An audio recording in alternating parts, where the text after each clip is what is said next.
comenzar nuestra cátedra de esta noche para preparar el ambiente. Después haremos algunas curaciones y posteriormente la unción gnóstica.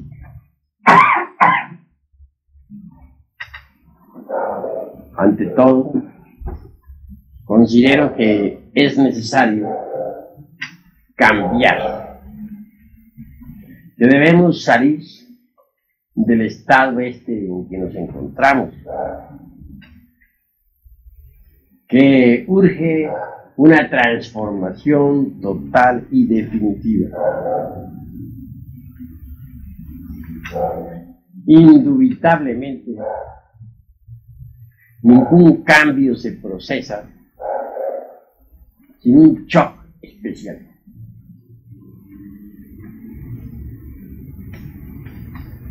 Obviamente, las 7 notas do, re, mi, fa, sol, la, si se hallan relacionadas con todos los eventos de la vida. Do, re, mi implica de hecho una serie de sucesos. Pero observen ustedes que entre mi y fa existe realmente una pausa. Eso es obvio.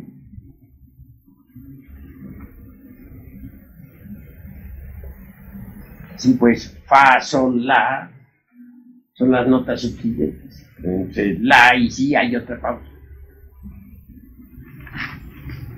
Si uno se propone en la vida realizar un programa, un proyecto, habrá de comenzar inevitablemente por la nota do, proseguirá con la re y llegará a la nota mi. Al llegar a esa parte, tienen dificultades, inconvenientes, porque hay una pausa entre la nota mi y la nota fa. Y entonces tiende la corriente del sonido a regresar al punto de partida original.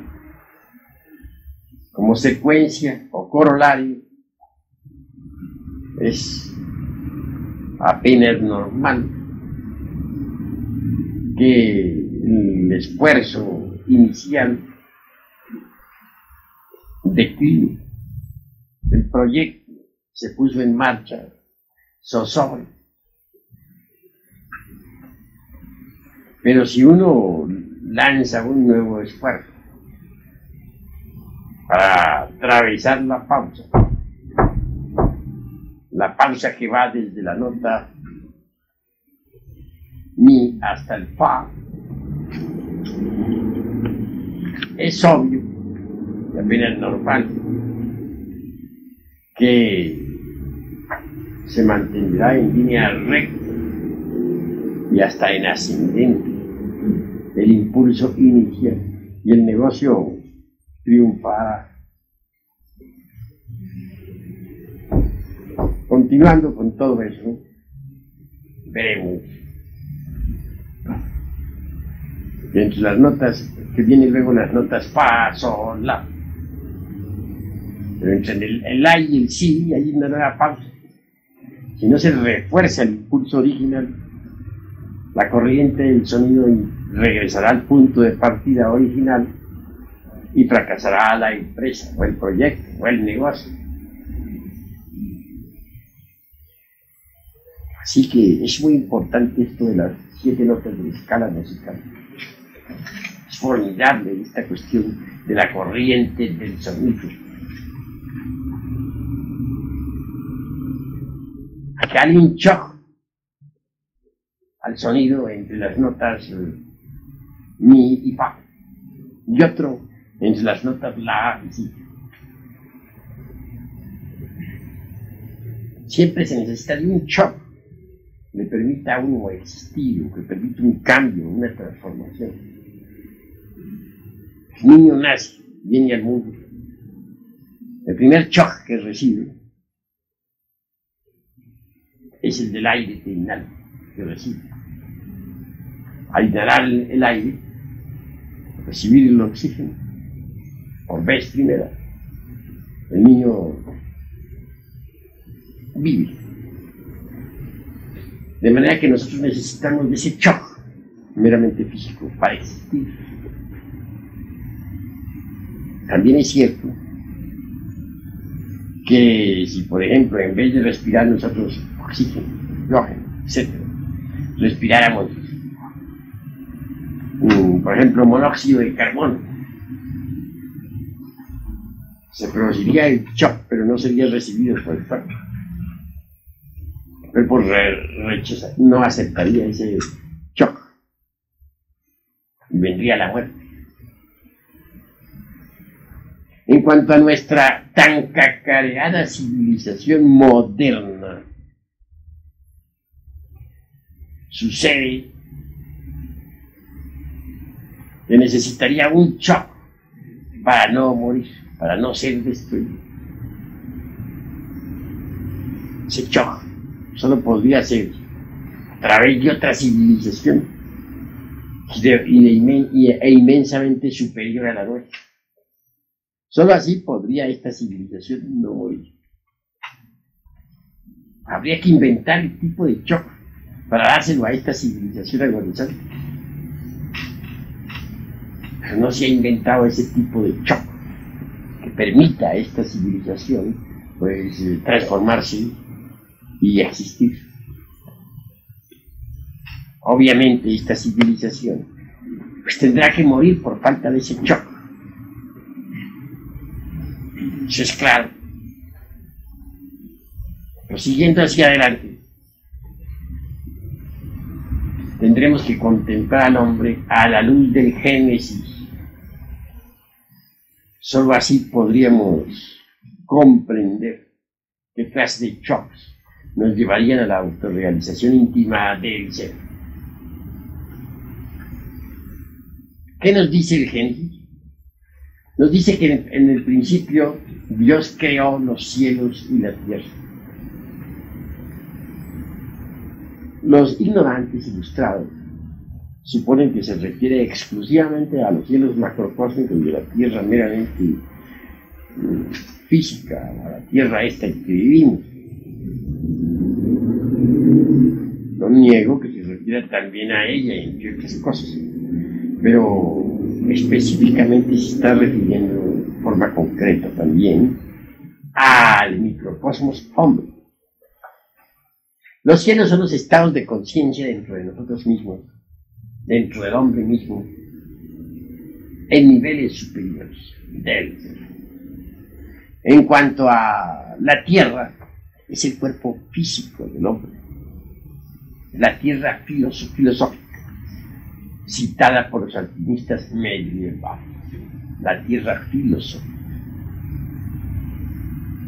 Así que en el principio Dios creó los cielos y la tierra, estados de conciencia superior en el hombre, y la tierra, el cuerpo físico. El Génesis añade que la tierra estaba desordenada y vacía, y que el Espíritu de Dios se movía sobre la faz de las aguas. Se está haciendo alusión aquí al hombre ignorante, simplemente al bípedo tricerebrado o tricentrado, equivocadamente llamado hombre, al animal intelectual, que es tierra desordenada y vacía, que tiene su mente en el más completo desorden. Es un verdadero caos. Únicamente cree en lo que le informan los 5 sentidos, que vive en el mundo de las pasiones animales, que nada sabe sobre lo real, sobre lo esotérico, que es absolutamente ignorante, que nunca ha recibido un rayo de luz que lo ilumine, etc. Es hombre común y corriente, el hombre del mercado, el hombre de la plaza pública, el hombre vulgar de la tierra, citado por uno de nuestros rituales gnósticos, creo que el de segundo grado, etc. Tipo sensual y grosero. Ese es el promedio de la vida humana. Ese es el promedio de la vida hombre. El promedio de todos los millones de seres humanos o de humanoides que viven actualmente en el mundo. ¿Cómo salir de ese estado? Imaginémonos por un momento que nos levantamos nos subimos a una torre para ver las multitudes humanas. ¿Cómo hacer para que esas multitudes salgan de ese estado en que se encuentran? Ayuda a que cada una de esas personas, que en general compone las multitudes, es tierra desordenada y vacía. Eso es obvio. ¿Cómo hacer? Se necesitaría de un shock especial. Solo así podría darse el caso de que hubiera un cambio. Es posible ese shock. El Génesis dice que creó Dios la luz, dijo hágase la luz fue ella, que separó a la luz de las tinieblas.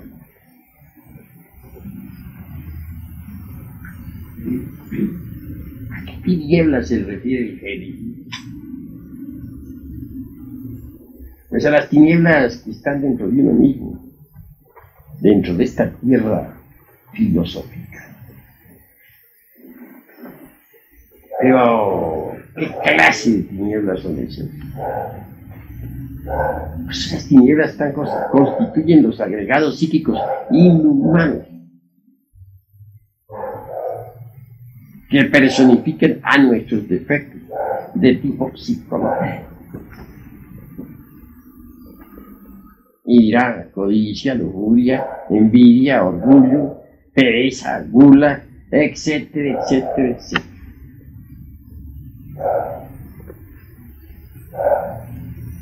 Bueno, he citado únicamente los 7 pecados capitales. Estos se multiplican por otros 7 y otros tantos más y más y son legión. Pensemos en lo que son los agregados psíquicos. Ya Virgilio, el poeta de Mantua, aunque tuviéramos 1000 lenguas para hablar y para dar día cero, no alcanzaríamos a enumerar todos nuestros defectos cabalmente. Ellos en sí mismos constituyen las tinieblas que cargamos en nuestro interior. Separar la luz de las tinieblas es algo tremendo. Esa luz es la conciencia superlativa del ser. Arrancársela a las tinieblas, es decir, desembotellar la conciencia, extraerla de entre cada agregado psíquico inhumano, de hecho implica terrible superesfuerzo que hay que realizar en uno mismo y dentro de uno mismo, aquí y ahora.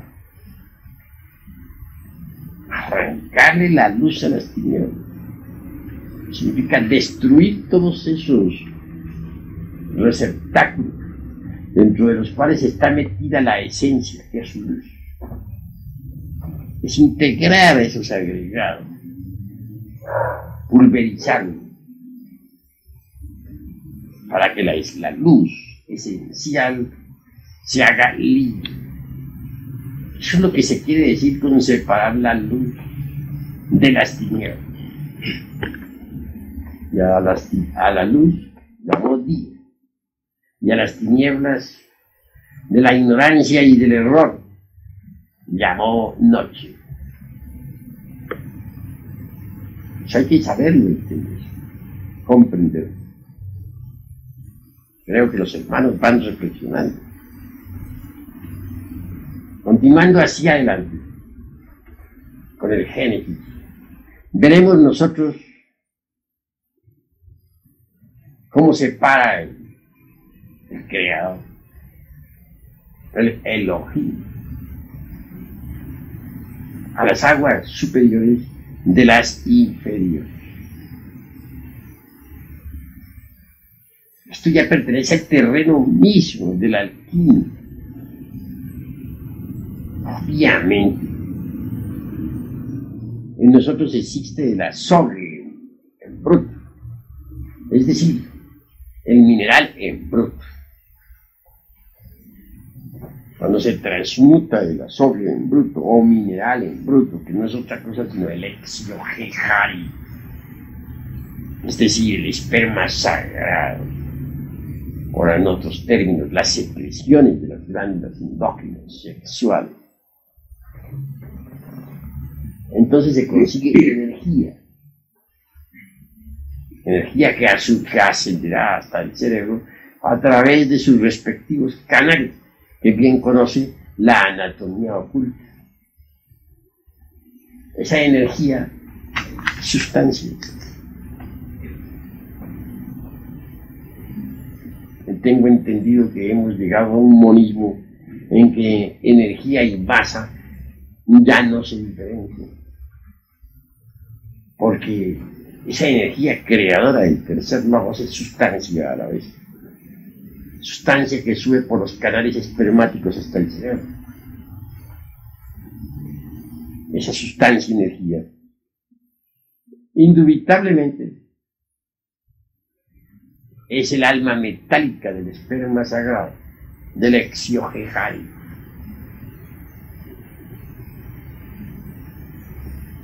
Esa alma metálica del esperma sagrado es pues energía y es sustancia. Como sustancia la podríamos llamar el mercurio de la filosofía secreta. No es un mercurio seco como el de los yoes, los agregados psíquicos que personifican nuestros errores. No, es un mercurio líquido, acuoso. Miramos de las cosas desde ese punto de vista. Vemos cómo las aguas superiores mercuriales se desligan o separan de las aguas inferiores. Hay una separación de aguas. Y separó Dios las aguas superiores de las aguas inferiores. Claro está que esas aguas superiores son el mercurio, que tiene que pasar por varias fases antes de que se haga digno de recibir al azufre. En principio esas aguas mercuriales son negras, como el carbón. Posteriormente, a base de grandes sublimaciones, es decir, refinando el sacramento de la Iglesia de Roma, esta Iglesia del amor, porque Roma a la inversa se dice amor, refinando tal sacramento, digo, se consigue, y es verdad, que las aguas negras se vuelvan blancas y posteriormente amarillas.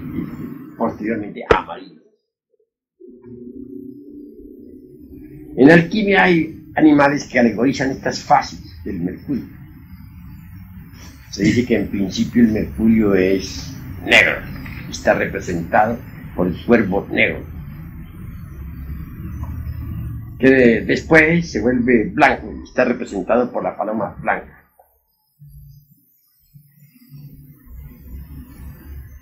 Que luego se vuelve a amarillo, está representado por el águila amarilla.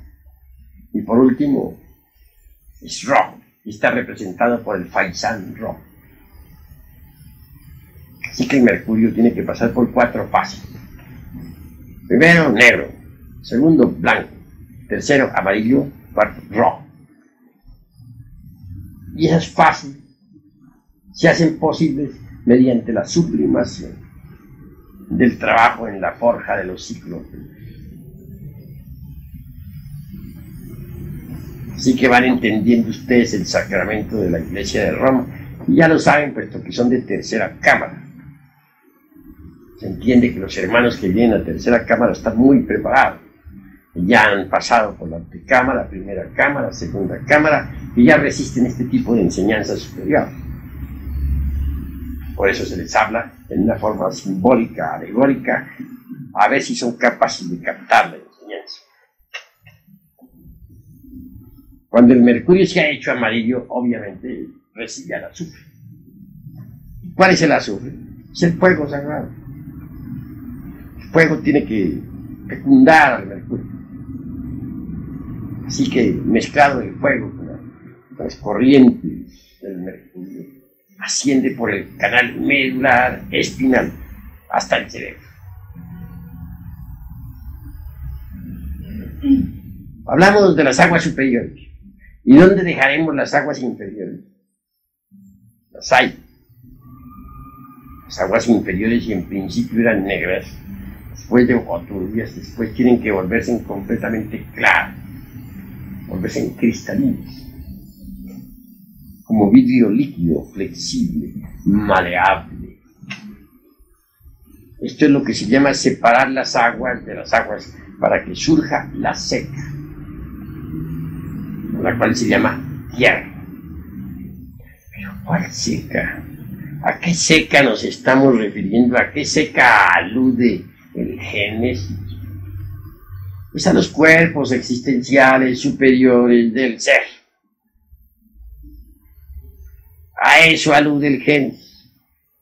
Obviamente este mercurio ascendente, mezclado con el fuego sagrado, o azufre, lleva también cierta cantidad de sal sublimada, y cristaliza en nosotros, dentro de nosotros mismos, de acuerdo con la ley de las octavas. Sal, azufre y mercurio revueltos reciben un nombre en alquimia. Se les denomina azoe.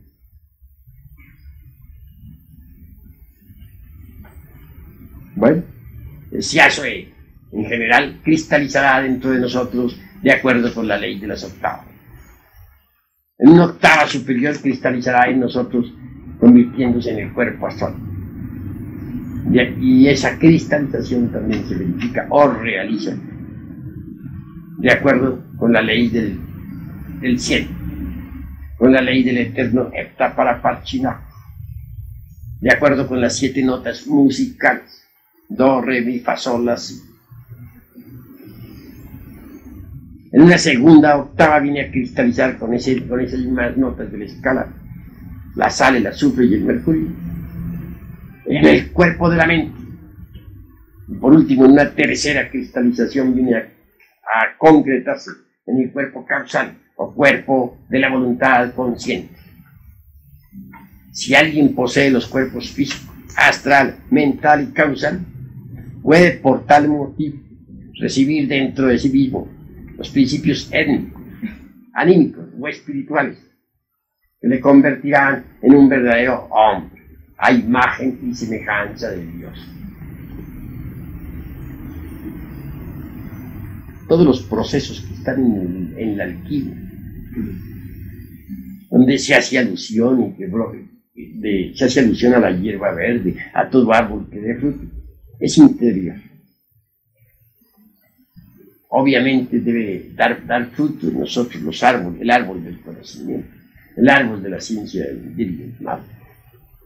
La semilla de sabiduría debe germinar en nosotros.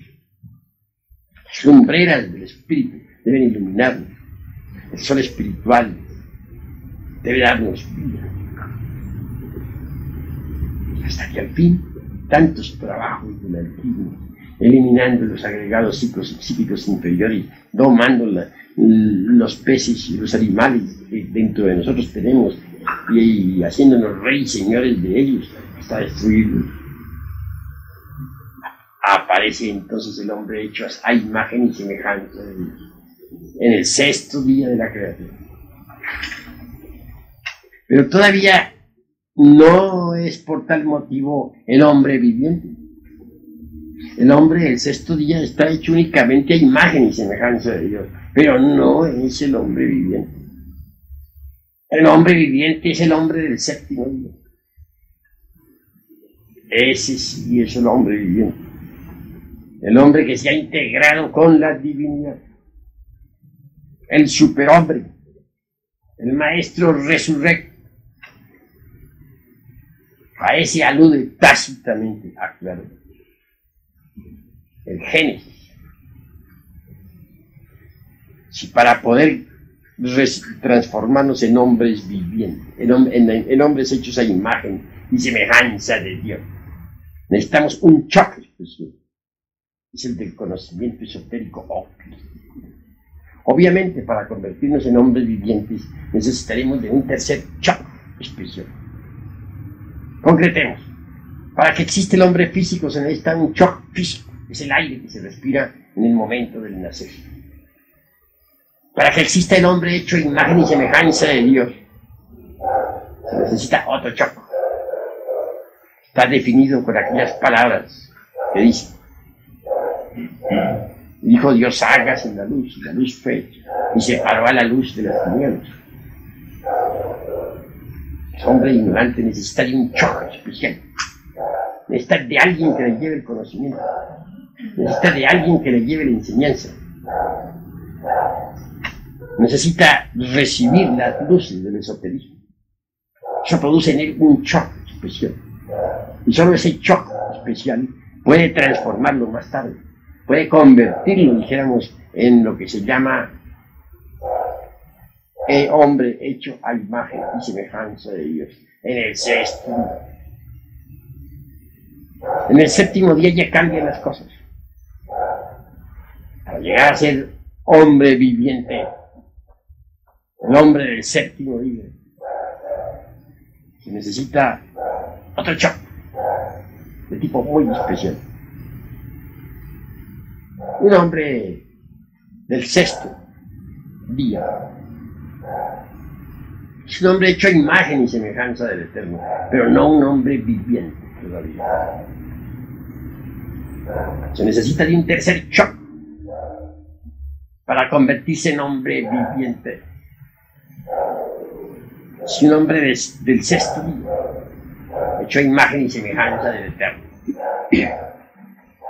Quiere convertirse en hombre viviente, debe hacerse el resurrecto. No podría hacerse el resurrecto sin un choque especial. Necesita descender, bajar a los mundos infiernos, a la novena esfera, a desintegrar los demonios de la luna negra. Ya les he explicado muchas veces a ustedes que hay dos clases, que la luna psicológica tiene dos caras, la que se ve y la que no se ve, así como la luna visible tiene dos caras, la que se ve y la oculta que está del otro lado. Así también tengo que decirles que la luna psicológica dentro de nosotros mismos tiene dos caras, la que se ve, es decir, aquellos defectos que resaltan a simple vista, y la que no se ve, la oculta, la escondida. Muchos santos que progresaron demasiado quedaron estancados cuando creyeron que ya habían acabado con el ego. Sí, habían destruido muchos elementos inhumanos de la parte visible de la luna psicológica, mas no habían desintegrado los elementos inhumanos de la cara oculta de la luna psicológica. Se absorbieron en el nirvana o en el Mahaparanirvana, convencidos de que los elementos indeseables de sus psiquis habían sido desintegrados, pulverizados. Más tarde se dieron cuenta de que no habían llegado todavía a la meta, de que quedaban muchos elementos indeseables en la parte oculta de la luna psicológica. Y vieron entonces de retornar al trabajo esotérico. Así, mis queridos hermanos, es bueno ir entendiendo que mientras uno no haya eliminado los elementos indeseables de su psiquis, obviamente va mal. Quienes piensan que se puede progresar sin eliminar los elementos indeseables de su psiquis están equivocados. totalmente distinta. El hombre hecho a imagen y semejanza del eterno Dios viviente, que creó el cielo y las cosas que viven, la tierra y todo lo que existe, tiene forzosamente que recibir un shock especial, si es que en verdad quiere convertirse en hombre viviente. Y ese shock no sería factible si no se bajara a la novena esfera. Allí es posible ese shock. Solo allí se puede recibir ese shock tan especial. Y recibiéndolo, solo allí sería factible desintegrar los elementos indeseables que en su interior quedan. Raros son los seres humanos que han llegado a esas alturas. Sin embargo, yo cumplo con mostrarles a ustedes el camino. Conduce a la liberación final. Este camino no es para los mentecatos. No es para las gentes que están embotelladas, dijéramos, entre los códigos de moral, escritas por tantos humanoides intelectuales. Es un camino difícil. A este camino se le llama el camino estrellado. Se le denomina así porque está simbolizado con 8 estrellas en el firmamento. Un camino lleno de peligros imprevistos. Un camino de angustia y dolor. Por ese camino anduvo Nicolás Flamel, el insigne alquimista medieval. Es el camino que conduce a Compostela. Hay que entender lo que es la palabra Compostela. Compo significa recibir. Estela significa estrella o estrella. Recibir la estrella. Para convertirse en hombre viviente hay que recibir la estrella de 6 puntas, es decir, el sello de Salomón. Y esto está además debidamente documentado por el sepulcro del iniciado, que debe resplandecer. No olviden ustedes que la Madre Divina Kundalini es la que levanta los sepulcros de los iniciados. Cuando yo digo sepulcro de los iniciados, no me estoy refiriendo a sepulcros físicos, sepulcro psicológico, en el cual deben de ser depositados los restos de los yoes muertos. Cuando el sepulcro resplandece, no queda un solo yo entre la sepultura. Entonces brilla la estrella. Hay que saberlo entender. Peregrino que va a Compostela, Nicolás Flamel, simboliza, entre otras cosas, al Mercurio de la filosofía secreta, o al apóstol Santiago, el mayor. Obviamente los 12 apóstoles que habla la Biblia no son meramente 12 apóstoles históricos, como suponen los ignorantes ilustrados. No, esas 12 potestades están dentro del ser de uno. Son 12 partes autónomas y autoconscientes y hasta autoindependientes de nuestro propio ser individual particular. De esos 12 apóstoles, más interesante, no hay duda, es el de Santiago, el mayor. Que Santiago representa el Mercurio de la filosofía secreta. Y el Mercurio es el fundamento de la gran obra. Santiago dijéramos, el bendito patrón de la gran obra. Los 12 apóstoles existieron históricamente, no lo niego, pero ellos alegorizan o simbolizan a los 12 apóstoles que cada uno de nosotros lleva en su interior. No quiero decir que ya todos los aquí presentes hayan encarnado a los 12 apóstoles. Yo no llego hasta el máximo. No quiero exagerar la nota. Para poder encarnar a los 12, se necesita inevitablemente haber muerto en sí mismo, haber destruido el ego animal. Las 12 potestades, obviamente, fueron depositadas por el Salvador en el vientre de la Madre Divina Kundalini. De allí surgen las manifestaciones, vienen y entran en nuestro cuerpo físico. No que se confunda a las 12 potestades con las 12 facultades. Ciertamente tenemos 12 facultades, o sea, 5 sentidos ordinarios y las 7 iglesias del Apocalipsis de San Juan. Esas 12 facultades no son las 12 potestades, pero sí se relacionan en una u en otra forma con las 12 potestades. Si mis queridos hermanos, Santiago, por ejemplo, representa la gran obra.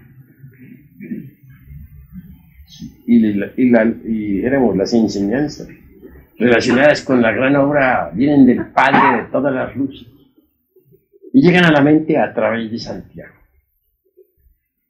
del apóstol. No pensemos en el Santiago histórico, repito, estoy hablando del Santiago particular de cada uno de nosotros.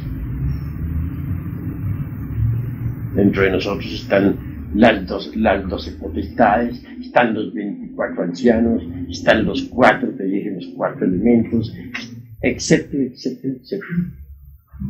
El ser de cada uno de nosotros parece un ejército de niños, de infantes.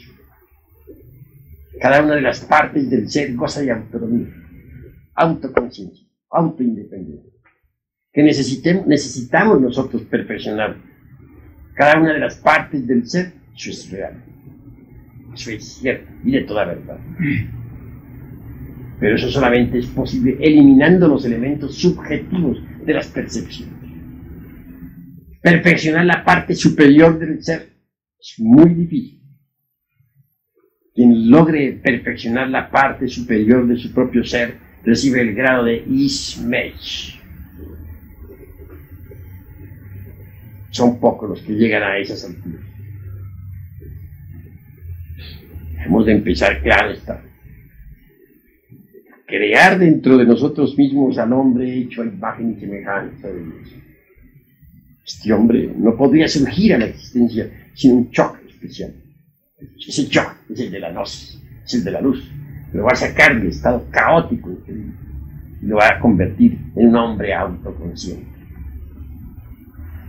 Pero si ahí nomás nos quedáramos, andaríamos mal. Necesitamos convertirnos en superhombre. Necesitamos crear, hacer surgir dentro de nosotros al hombre viviente del séptimo día. Para ello se necesita también de un choque especial que los ignorantes ilustrados no entienden.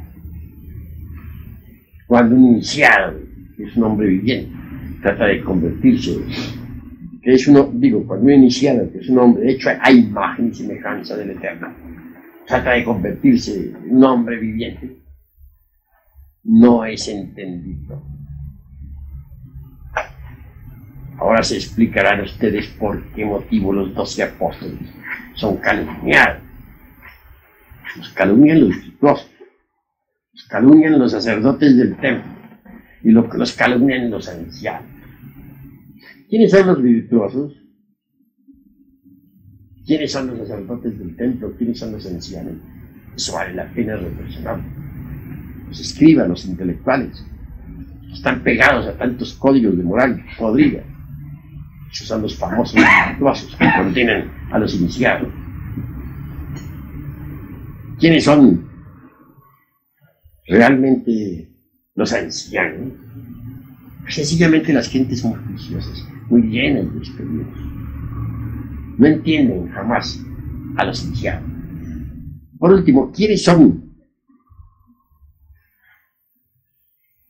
los sacerdotes? Las gentes de todas las religiones, de todos los cultos.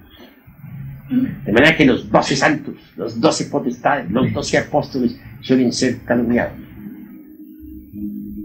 Pero ellos marchan firmes hacia donde deben marchar.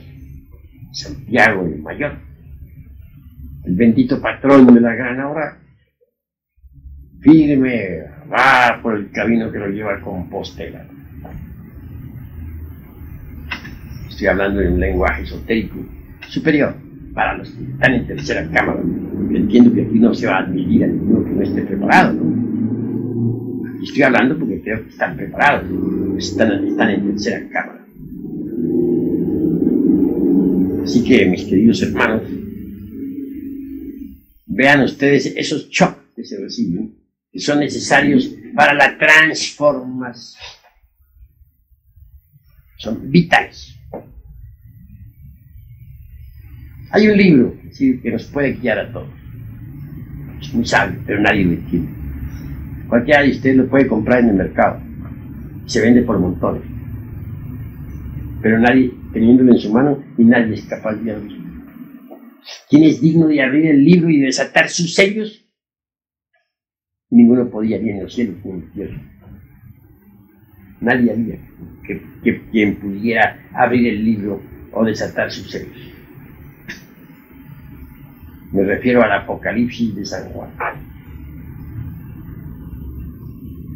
Ese libro no lo entiende nadie. Gracias a eso no lo han adulterado. Sino a estas horas ya sería un cadáver. Pero como nadie lo entiende, lo han dejado por la paz. En el Apocalipsis de San Juan está toda la ciencia de la gran obra. Allí está. Santiago aparece pues con el Apocalipsis en sus manos. Lleva una vara en su sombrero, una concha marítima. Se apoya en su vara.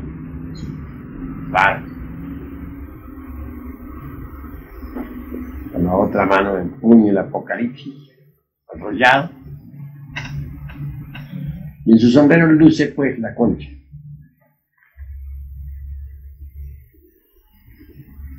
El sombrero de él es algo muy curioso. Está hecho como cosa rara con una calabaza. Recordemos que precisamente en la Edad Media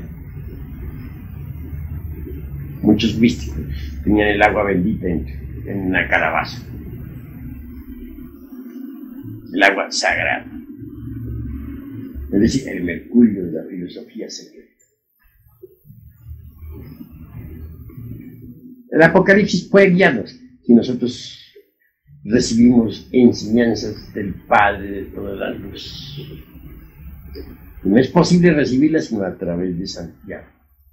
Santiago es el mercurio de la filosofía secreta. El mercurio hay que prepararlo en la forja de los siglos, en el laboratorium del tercer logo. Ahí se prepara el mercurio, con el que hay que trabajar. ¿Podemos utilizar la clavícula de Salomón exclusivamente para invocar a las entidades peligrosas o también se puede utilizar para invocar a las entidades divinas? Uno con la clavícula de Salomón puede invocar a los ángeles, a los dioses ángeles. En la Edad Media se utilizaban las clavículas para invocar a Lucifer. Claro, se necesita tener mucho valor para hacer un tipo de invocaciones de esa clase. Son muy peligrosas, puesto que el individuo no tiene todavía la estructura de un adepto, de un mago. Y ante una cuestión de esta le sucede lo que le sucedió a ese buen amigo. 3 días después moría.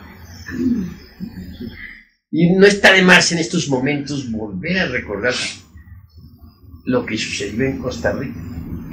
El caso de aquella mujer ramera que vivía en estado de ebriedad, de cantina en cantina. Y aunque resulte un poco grotesco repetir sus palabras, pues para bien de la gran causa conviene repetirlos. Ella decía, pues, yo diariamente, perdonan ustedes la expresión, me acuesto con tantos, 14, 15 hombres, 20. Y decía más, y si se me apareciera el diablo en persona, pues estoy refinando las palabras, no estoy sacándolas totalmente por ser demasiado vulgares. Pues con ese también me acostaría. Bueno, cuentan, lo sabe todo el mundo, un pueblo de Costa Rica. Ciertamente, un día de esos tantos llegó a visitar a la tal mujer un aparente marino. Naturalmente, la requirió de amores, también se acostó con él. Después de que aquella mujer, pues, hubo realizado el acto sexual, pues, un marino en cuestión, se sentó en el umbral de la puerta de su horrible apartamento. Así, sentada, contemplaba el paisaje, panorama, las gentes que iban y venían, etcétera, etcétera. De pronto sintió que alguien le llamaba. Era el marino. Le dice, tú no me conoces. ¿Crees que me conoces? Porque dormiste conmigo, pero estás equivocada. No me conoces. Vuelve a mirar hacia adentro para que me conozcas. Se le volvió a mirar y ve a Lucifer convertido en un verdadero diablo, terrible como lo pinta la mitología por ahí, con todos sus horrores cabernales. La mujer cayó instantáneamente privada. 3 días después moría en el hospital. Dicen los que fueron los que la vieron, y de aquel apartamento salía azufre. Durante algún tiempo las gentes no quisieron volver a pasar por esa casa. Claro, ella antes de morir contó su historia, alcanzó a contar a algunos, pero no resistió, murió. ¿Qué sucedió? Pues el propio Lucifer de ella, que estaba tan horrible, es claro que intervino para bien de ella misma. Posiblemente, yo no digo posiblemente, sino que eso es obvio. Fue enviado por el anciano de los días, por su propio padre de ella, en secreto. Y actuó, se materializó físicamente. Claro, la lección para esa mujer fue terrible. Desencarnó. Pues podemos estar seguros de que cuando esa mujer vuelva a tomar cuerpo, cuando regrese, ya no volverá jamás a caer en la prostitución. Hasta es posible que siga la senda de castigo. Pues la lección que recibió fue bien amarga. Es decir, se ve que su padre, que está en secreto, resolvió hacerle una operación quirúrgica. Sí. Para eso se valió de esa parte del sol, que se llama Lucifer.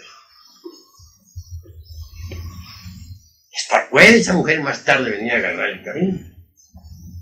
Venerable. Sí.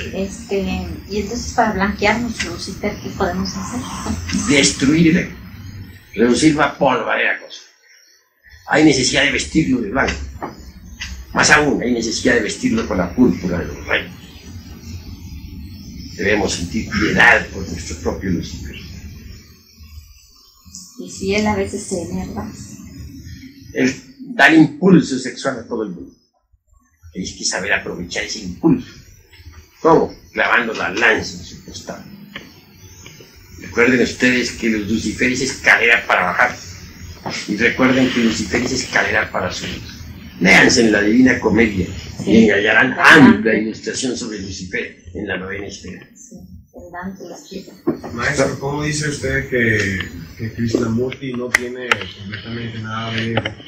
Cuando en realidad todavía, aún después de la tercera montaña, quiero decir, después de la segunda montaña, todavía el maestro tiene que continuar ejecutando trabajo para conseguir la perfección. Y antes de conseguir la resurrección, tiene que trabajar en los infiernos de los distintos planetas, desintegrando, digamos, gérmenes de egos. A Lucifer, digo a Krishnamurti, señor Krishnamurti, es un alma muy antigua. Pero realmente, a pesar de que no tiene, éramos lo que se llama ego, pues no ha conseguido la resurrección, porque le falta algo. Obviamente debe bajar a la novena esfera a trabajar. Claro que algo tiene que eliminar, que él desconoce. Pero si decimos que no tiene ego, que está limpio de ego, sí, lo que es humanamente comprensible. Más allá, todavía existen ciertos elementos que escapan, digamos, a la comprensión de todos, y hay que desintegrar también. Venerable. A ver, allí va a preguntar. Venerable maestro, volviendo al Génesis, yo la pregunta que se hizo anteriormente, se dice que después de la separación de los sexos, no todos cayeron, y que esos grandes maestros que no habían caído, que siguieron sus caminos, sus exaltaciones, pero necesariamente todo maestro en un pasado más avanzado ha debido bajar, o necesariamente siempre se produce la caída para el cielo. Pues así está en el Génesis, así está la revuelta de los ángeles. Pero hay que distinguir lo que es una caída de lo que es una bajada. Muchos confunden la bajada con la caída. Como en ambos casos desciende del infierno al noveno círculo dantesco, a trabajar con el fuego y el agua, origen de mundos, bestias, hombres y dioses. Entonces se presta, dijéramos, a muchas interpretaciones. Pues no hay que confundir jamás una caída con una bajada, son diferentes. Y siempre se dan en todo Génesis las bajadas y las caídas. O sea que siempre se procesa el error, digamos así, de Sakaki. Bueno, Sakaki no se procesa en todos los casos. El arcángel Sakaki se equivocó aquí en este sistema solar o en este planeta Tierra, pero ese es un caso de punto y aparte. Sí, maestro, o sea que no refiriéndome no a Sakaki, siempre se presenta el mismo drama, no fue Sakaki, fue otro, siempre se produce la caída. En todo universo naciente hay bajadas y hay caídas. Los Elohim deben bajar, en algunas veces caen, pero en todo caso necesitan descender, expandirse, descender, para poder después ascender, subir victoriosos. Es decir, todo ascenso va precedido de un descenso. Toda exaltación va precedida de una espantosa y terrible humillación. Si no, ¿dónde estaría el mérito? Maestro, cuando un maestro se sumerge en el supremo absoluto, ¿se convierte en una heroína? Pues yo no podría pensar que se pudiera sumergir, que se pudiera convertir en Elohim en el absoluto. Un Elohim tiene que, para poder sumergirse en el absoluto, primero tiene que ser Elohim, luego sumergirse. Antes, ¿no? ¿Cómo dices? No, eso que yo le pregunté es que se convierte a Elohim. A Elohim es a Elohim, y Elohim es Elohim. A Elohim es el eterno Padre cósmico común, la infinitud que todo lo sustenta, el omnimisericordioso, el absoluto inefable. Y Elohim es la segunda unidad, la unidad manifestada, la hueste de los creadores, Elohim, la hueste de los andrógenos que crearon el universo, etcétera, etcétera. O sea, el ejército de la palabra, el ejército de la voz, el verbo. Indudablemente el Elohim, que se sumerge entre el seno del eterno Padre Cosmos, el absoluto, recibe su verdadero nombre, que es el de Paramartasatya. Un Paramartasatya es algo inefable, algo imposible de comprender a simple vista. El Paramartasatya está más allá del bien y del mal, más allá de la personalidad, de la individualidad y del yo. Paramartasatya es transparente como el cristal, terriblemente divino. Son muy pocos los que logran convertirse en Paramartasatya. Maestro, volviendo al Lucifer, el Lucifer como uno tiene que blanquearlo, ¿no? O sea, convertirlo en el brillante, ¿no? En un latón. Entonces, él mismo puede colaborar con uno para que uno lo convierta en ese Lucifer exaltado.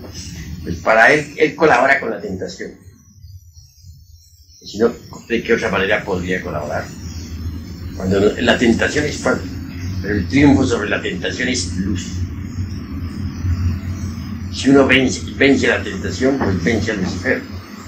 Al vencerlo por el mismo cuerpo de Lucifer, sobre las espaldas de él, triunfa uno, sube. Recuérdense ustedes que en la Divina Comedia del Dante Alighieri y Virgilio bajan por el cuerpo, por las costillas del Señor Lucifer, y suben por las costillas también del Señor Lucifer. Que Lucifer es escalera para bajar, Lucifer es escalera para subir. Si vencemos la tentación, subimos por las mismísimas espaldas de Lucifer, y eso es lo que quiere Lucifer. Él nos pone la tentación para que nosotros podamos subir. Vean ustedes a Cristo disfrazado como Lucifer. Cuán grandioso es Christus Lucifer. Cuán grandioso. Poniéndonos la escalera para que subamos. Venerable, dice usted que Krishnamurti ha envejecido, pero cuando el ave fénix resurgió de las cenizas, Krishnamurti montó en él y se elevó. No digo nada. Yo a Krishnamurti le falta algo, dijo esto. ¿Qué le faltará? Solamente lo sabe, le falta. Yo digo que le falta bajar a los fondos. Bueno, ese es mi concepto. Otros pueden pensar diferente. Maestro, y leyendo el libro de Krishnamurti, el Bhagavad Gita, ahí se ve, es muy profundo, pero se ve que no bajó a los mundos internos, y hablando con algunos adeptos en su sociedad, se ve que no trabajan con el tercer lobo, porque simplemente son abstemios y dicen que utilizan el sexo únicamente para procrear. O sea que, y si ellos siguen su enseñanza, quiere decir que él no trabajó en ese aspecto. La obra de Bhagavad Gita es una obra muy sabia. Tiene dos caras, la pública y la secreta. De la cara secreta, vemos nosotros perfectamente que está definido todos los trabajos de esotérico.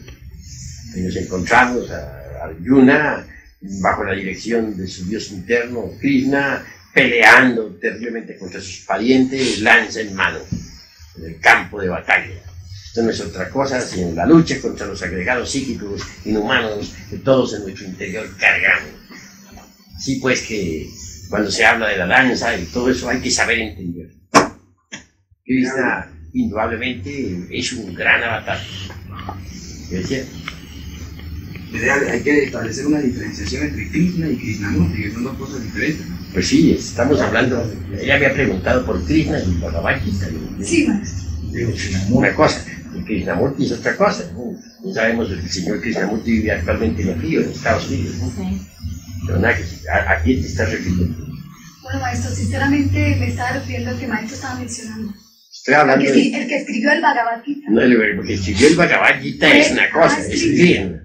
Y Krishnamurti es otra cosa, punto y aparte. Maestro, ¿por qué es un delito lanzar la piedra filosofal más de 7 veces? Bueno, porque ya ese poder al Cristo a muchos imperios.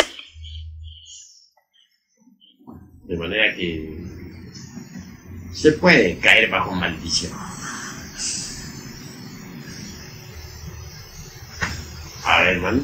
Venerable maestro, cuando he trabajado con Lucifer, con el divino Daimón, para dar un cuerpo astral o en quiznas, y especialmente para conocer mis entidades indeseables en los 49 niveles de su consciente, me he encontrado con el hermano terrible. ¿Lo debo vencer o debo ser amigo del hermano terrible? Puedes vencerlo, quieres vencerlo. Pero recuérdese que todo eso es simbólico.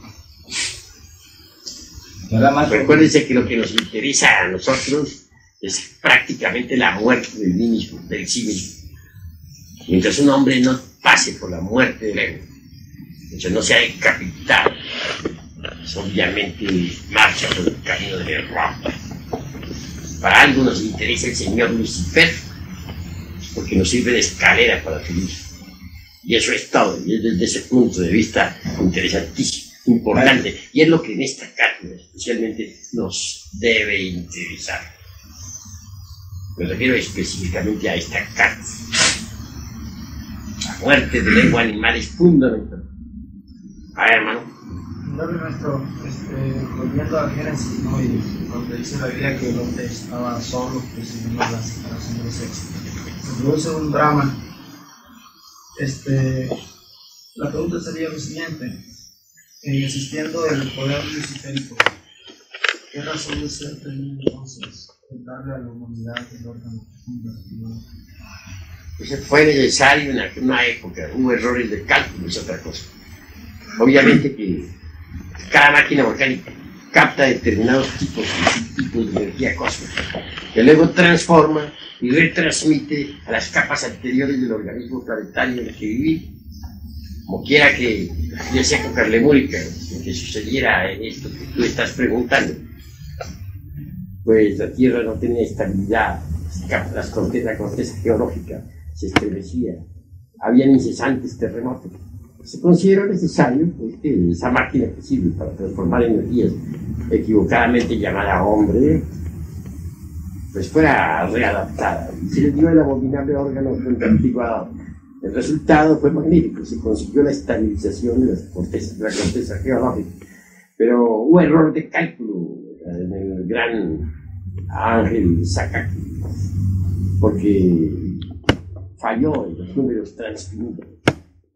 Ese error de cálculo hizo que tuviera la humanidad ese órgano fundamental más allá de cierto tiempo normal.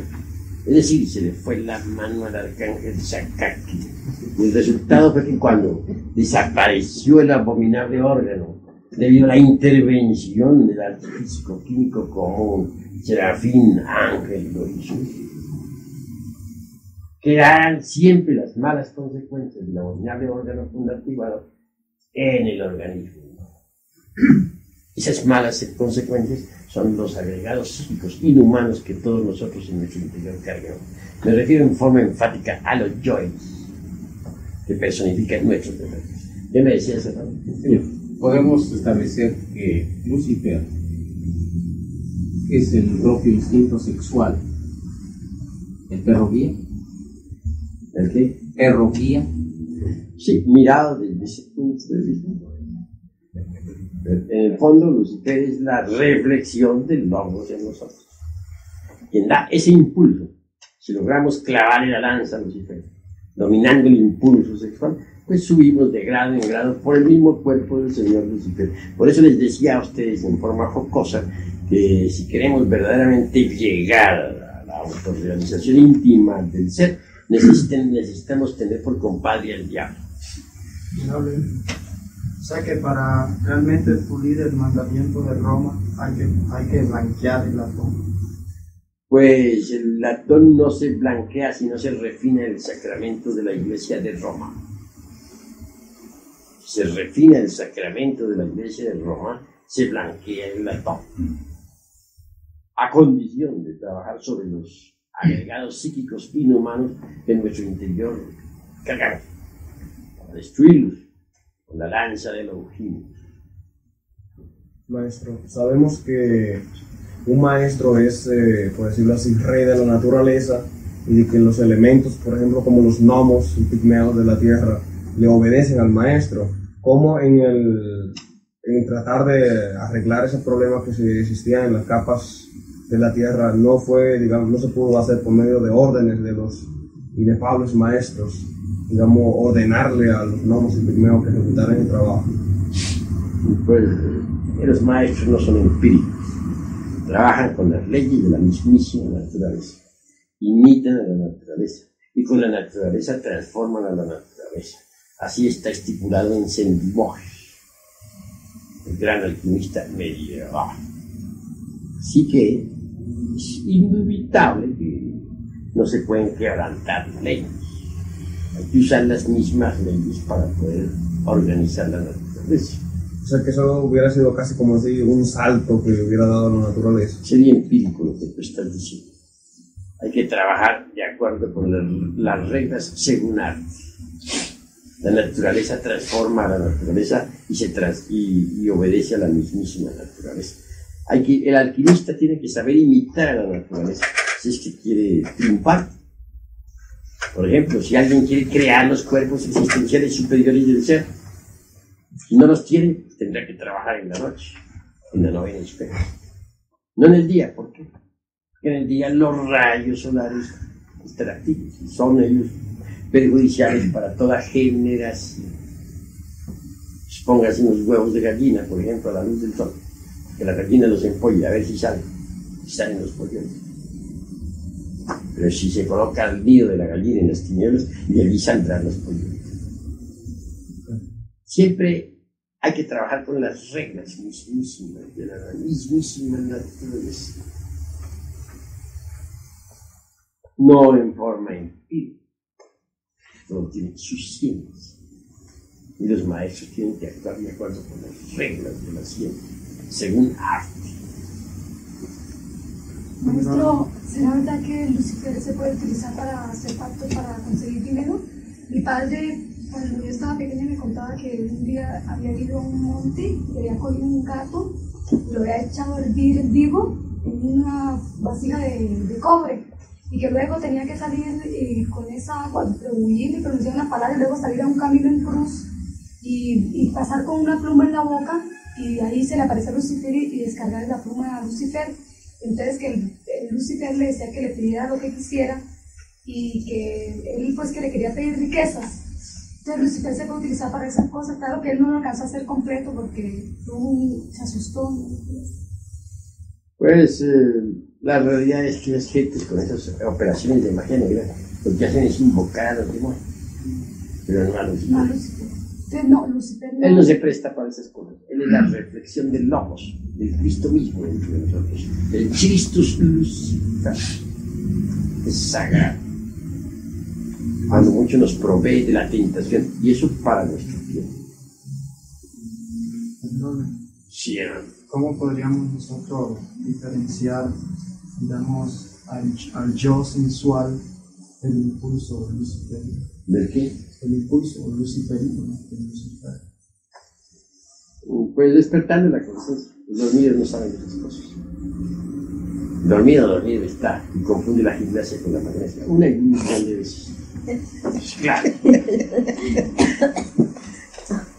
Bueno, a ver, hermano. Maestro, disculpe, como disciplina se puede, digamos, normalizar que uno haga preguntas de tercera cámara, porque muchas veces somos instructores y estamos haciendo preguntas de primera cámara. ¿Se puede como disciplina ir normalizando ese criterio? Bueno, estamos en tercera cámara y entiendo que las preguntas que se están haciendo son de tercera cámara, ¿no? Como hemos oído preguntas de primera cámara, pues le pregunto la pregunta. ¿Y se puede hacer preguntas de primera, de segunda o solo exclusivamente de tercera cámara? Pues volvemos otra vez a la cuestión consciente. Este grupito, aunque esté en tercera cámara, todavía no está despierto. Y entonces el maestro tiene que ser pues, lo suficientemente comprensible como para poder dar la clase. Y si uno se convirtiera en un personaje, dijéramos, reaccionario, un personaje duro, todo, pues naturalmente no sería capaz de dar la clase. Hay que tener, digamos, comprensión para con los estudiantes. Aunque sea la clase de tercera cámara, pues no todos logran comprender la totalidad y hay que tratar de bajar a su nivel para que ellos puedan entender. encendido. Maestro, dice que Lucifer es escala para subir y bajarla. Y entonces, ¿qué sería de nosotros si él no existiera? Pues sería inconcebible la existencia también de tu persona. Si Lucifer no existiera, tú no existirías. Para que tú existas, se necesitó de un impulso visual.